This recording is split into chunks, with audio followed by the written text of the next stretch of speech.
ากกำทำงานให้กำมาก็หลายวัน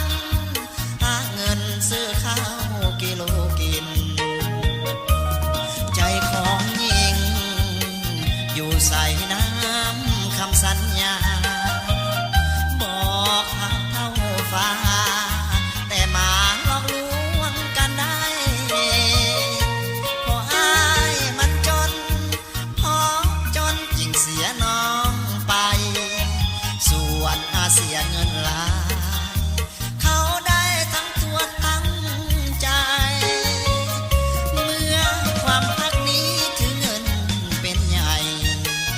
ขอโบกมือบายบายอะไรน้องด้วยน้ำตาหน่อยวาสนาจึงกลายเป็นคนเสียท่าจบสิ้นเท่านี้แล้วลาแล้วความรักที่ซื้อด้วยเงิน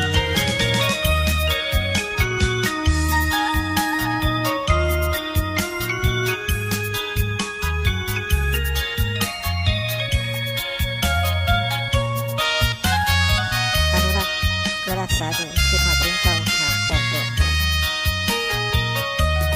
ใจของหญิงอยู่ใส่น้ำคำสัญญาบอกรักเท่าฟ้าแต่มาลองลวงกันได้พออายมันจนพอจนยิ่งเสียน้องไปส่วนอาเสียเงินหลายเขาได้ทั้งตัวทั้งใจเมื่อความรักนี้ถึงเงินเป็นใหญ่ขอโบกมือบายบายอะไรน้องด้วยน้ำตาหน่อยวาสนา